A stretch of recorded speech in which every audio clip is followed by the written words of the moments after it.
These are all the things I just used to make this. This is a small piece of foil with a pinhole in it. You can see if I hold it up to the light, hold on, get it a little bit closer. Yeah, there it is. Okay, so I've applied some electrical tape, the kind you just, get at a hardware store, to this piece of foil that I poked a hole in with this needle. This is a very small sewing needle. I think it says it's a number, it's a small one, it doesn't matter.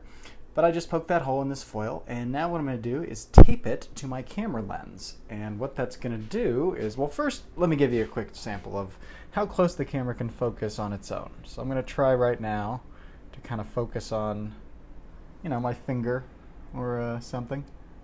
There we go. I can see the screen is in focus. I can see kind of my fingers in focus right there. It's not the most photogenic finger, but what are you going to do? So I'm going to go ahead and put this pinhole over the lens now, and I'm just going to kind of sight it like that.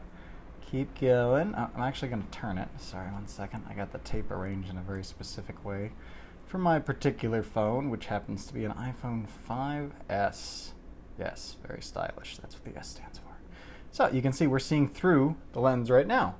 I'm actually looking through the pinhole and pressing it right onto the camera. It's a very strange little effect happening. Alright, so, basically just go real slow. Try to have a nice bright source to point at the camera at, and you'll be all set. Okay, so now I'm just kind of pressing it on a little bit, and I'm not doing a great job because frankly it's hard to do these two tasks that require equal attention, recording a video about how to do the task and doing the task. So this will have to suffice. I can now focus on the screen much closer.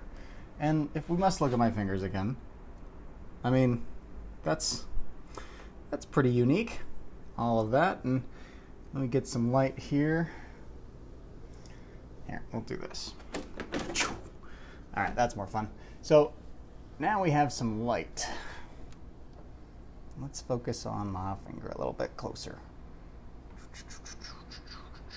We can pretty much see my fingerprints, so that's great. Always post your fingerprints online, kids.